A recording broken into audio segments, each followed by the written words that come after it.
이거 이 파생상품 양도소득세를 캐나다에서 언제 어떻게 신고하는지 알고 싶습니다.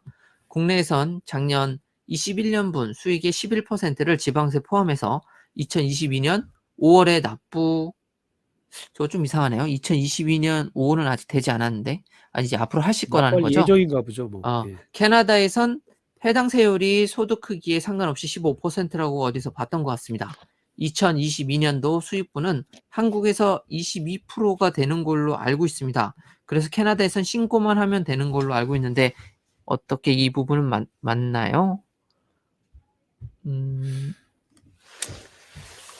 제가 뭐 파생 상품 뭐 이런 건 잘 모르겠고, 하여튼 캐나다 세법에 의하면은 뭐 주식과 같은 경우에 양도 차익이 발생하면 50%만 과세 소득에 산입을 해서 세금을 내셔야 되거든요. 그러니까 지금 그 질문하신 분은 캐나다 그런 것 같아요. 거주자시겠죠. 그래서 예, 캐나다 거주자라고 간주를 하고, 그다음에 한국에서 뭐 어떤 파생 상품, 금융 상품을 가지고 계신 걸 전제로 해서 말씀을 드리는 거예요. 그러면은 일단 아까도 말씀드렸지만 본인이 캐나다 거주자냐? 캐나다 거주자면 전 세계 소득에 과세하고, 전 세계 소득 중에 이런 주식이나 이런 것들은 이제 캐피탈 게인인 경우에는 이제 50%만 이제 과세 소득에 산입을 한다고 할 수 있거든요.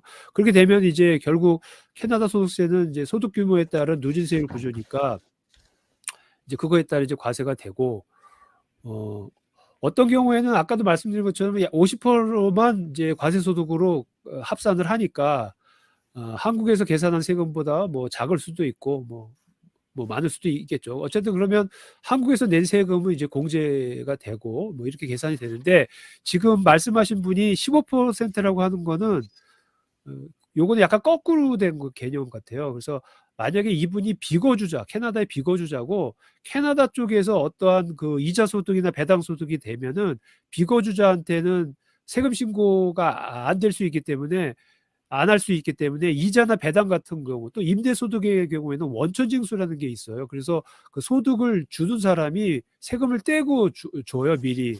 그래서 이런 경우에 만약에 이분이 비거주자고 오히려 캐나다 쪽에서 어떤 이자 소득이나 배당 소득이 있다면은 이자는 10%, 그다음 배당은 15%. 그래서 15%가 거기서 나온 것 같아요. 그래서 배당이 있는 경우에는 캐나다 쪽에 있는 그 소득에서 15%만 떼고, 이걸 원천징수라고 하는데 위드홀딩, 그러니까 15%만 떼고 그 사람한테 이제 그 소득을 지급하거든요.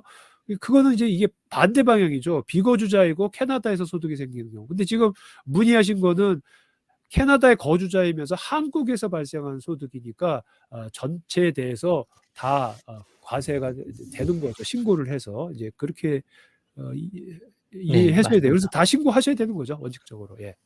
이게 다른 건 모르겠고 주식 관련돼서는 캐나다 세금이 엄청 세요. 그래서 TFSA를 이용하지 않으면 사실 왜 해야 되지? 이 정도 수준인 것 같아요. 뭐 저는 이제 IT를 하니까 이제 IT는 이런 뭐랄까 주식도 가끔 받잖아요, 회사에서. 예. 그럼 그렇죠. 받는 거보다 세금 내는 게 훨씬 더 커요. 예를 들어 제가 100만 원을 그거는 받으면 본인이 고소득자라 그래요. 고소득자. 아니 고소득자니까 그렇지. 이게 이상한 게 캐나다 회사가 아니다 보니까 예. 미국 회사다 보니까 미국에다가 세금 걔네들이 그 세금을 미국이 또 다 떼지. 다 세금을 떼고. 그러니까 예. 이거 뭐 남는 게 이상해요. 없겠네. 남는 게 하나도 없는 거예요. 그래서 그럴 수 있어요. 주식은 캐나다는 쉽지 않은 것 그냥 같아요. 캐나다에서 적당히 벌어야 돼요. 이건 알버타에 계신 분이라는 것 알버타에 계신 같은데. 분이네. 반갑습니다. 예, 네. 저희 에드먼튼 알버타. 루카님. 6년 전에 알버타 2억 주고 타운하우스를 사셨다요. 오휴, 2억 주고 지금 네. 타운하우스 대단하신데요. 몰라서 여지껏 세금 신고를 안 하셨대요. 예. 다음 달 신고할 때 혜택을 받을 수 있을까요? 어떤 혜택을 받는 거지? 잠깐 2억을 주고 구입을 했는데 세금 신고를 안 했다? 그거 아닐까요? 아까 전에 첫 집 그 구입. 홈바이어. 예. 그 지금 퍼스트 세금 타임 신고 홈바이어 뭐 이런 거. 이거 세금 신고 나는 안 한 거에 대한 어, 벌금이 더 있지 않을까요? 6년을 안 하신 것 같은데? 세금 신고, 그러니까 소득세 신고를 안 하셨다고?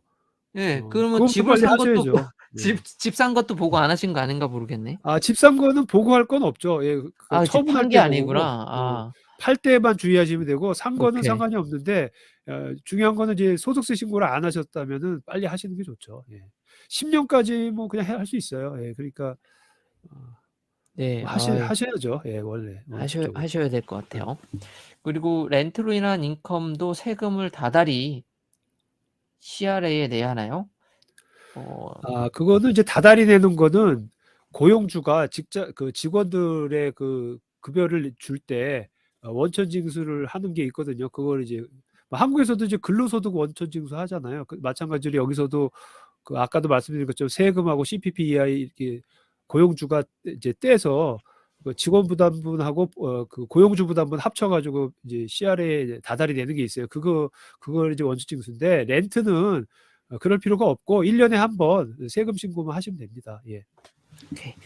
그리고 이것도 뭐 비슷한 얘기라서 작년 입국 전 소득을 인컴에 신고해야 되는가? 그러니까 내가 입국 전에 번 것들은 신고할 필요가 없는 거죠? 예, 없습니다. 입국일 이후부터만 하시면 됩니다. 근데 이제 유의하실 게 또 있는데 뭐냐면 이제 그 GST, HST 크레딧 같은 거를 신규 이민자들은 별도 신청을 하셔야 받으실 수가 있어요.